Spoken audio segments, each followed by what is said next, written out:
Hello dear friends, ഇന്ന് നമുക്കൊരു egg fried rice ഉണ്ടാക്കാം. വളരെ ഈസിയാണ്. എന്തൊക്കെയാണ് വേണ്ടതെന്ന് നോക്കാം. ആദ്യം ഒരു ബൗൾ എടുത്ത് നമുക്ക് ബസുമതി റൈസ് 2 കപ്പ് റൈസാണ് ഞാൻ ഉദ്ദേശിക്കുന്നത്.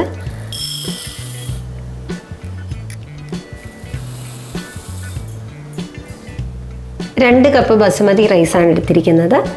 ഇത് സോക്ക് ചെയ്യാനായിട്ട് വെള്ളം ആവശ്യത്തിന് ഒരു പ്രാവശ്യം കഴുകുക, 1-2 പ്രാവശ്യം കഴുകുക.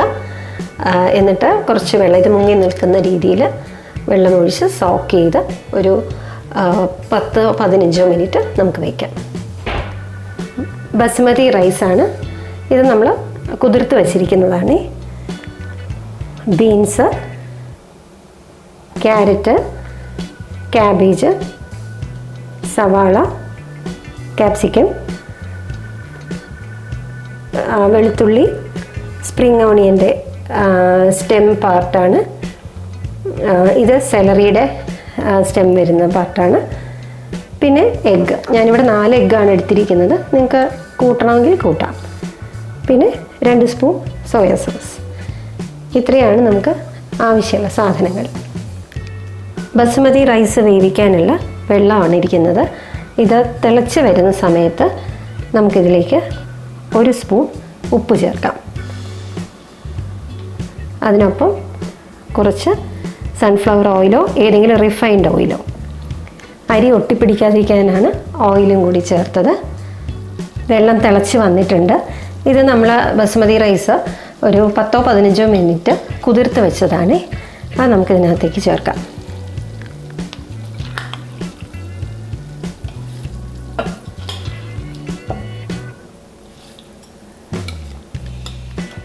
അരി ചേർത്തതിന് ശേഷം ചെറുതായിട്ടൊന്ന് ഇളക്കി കൊടുക്കുക.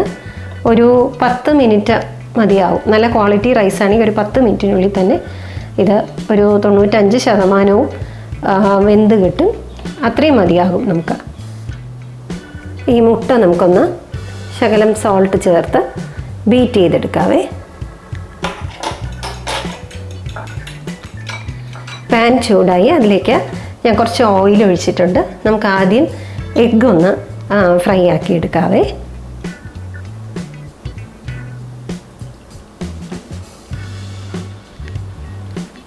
ചെറുതായിട്ടൊന്ന് കുക്കായിട്ട് ഇളക്കി കൊടുക്കാവൂ.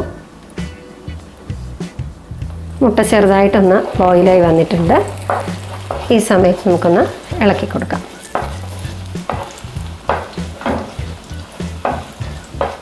എഗ്ഗ് ഫ്രൈ ആയി വന്നു കഴിഞ്ഞ് ഇനി നമുക്കിതങ്ങ് മാറ്റാം.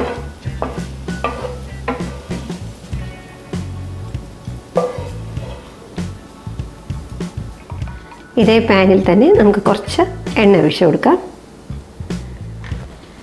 എണ്ണ ചൂടായി വരുമ്പോൾ വെളുത്തുള്ളി,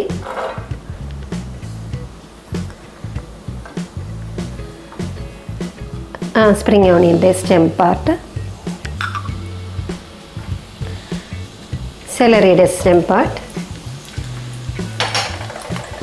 ഇതെല്ലാം ചേർത്ത് നന്നായിട്ടൊന്ന് വഴറ്റുക. ഫ്ലെയിം നല്ല കൂട്ടി വെച്ച് വേണം ഉണ്ടാക്കാൻ.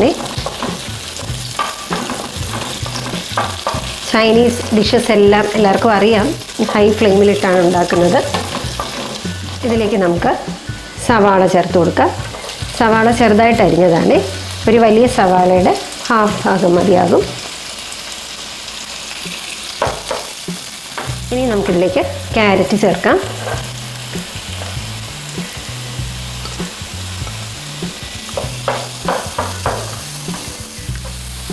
ബീൻസ് ചേർക്കാം.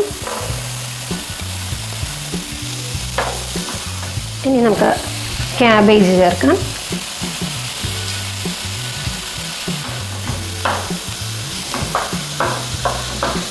ക്യാരറ്റും ബീൻസും എല്ലാം വെന്ത് വന്നു. ഒരുപാട് അങ്ങ് വേവിക്കേണ്ട, നമുക്ക് ക്രഞ്ചി ആയിട്ട് വേണം ഇരിക്കാൻ. ഇതിലേക്ക് നമുക്ക് ക്യാപ്സിക്കത്തിന് അധികം വേവില്ല, അതുകൊണ്ട് ലാസ്റ്റ് ചേർത്താൽ മതി ക്യാപ്സിക്കം. കുറച്ച് നേരം കൂടെ നമുക്കൊന്ന് ഇളക്കി കൊടുക്കാം. ഈ സമയം നമുക്ക് സോൾട്ട് ചേർക്കാം.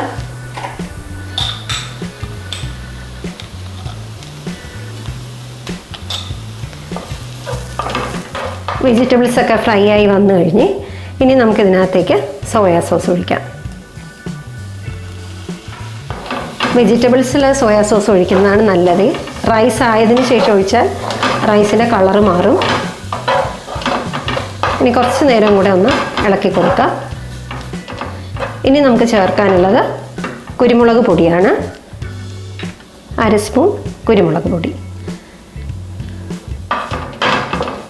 ഇതിലേക്ക് നമുക്ക് ഫ്രൈ ചെയ്ത് വെച്ച് എഗ്ഗ് ചേർക്കാം.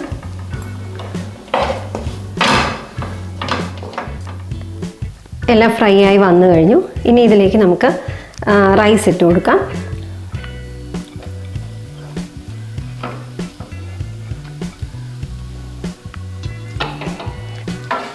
അധികം പൊടിയാതെ വേണം ഇളക്കി കൊടുക്കാൻ.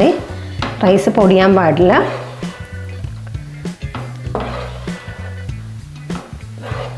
ചെറുതായിട്ടൊന്ന് ഇളക്കിയിട്ട് നമുക്ക് കടായി ഒന്ന് ഇളക്കി കൊടുക്കാം.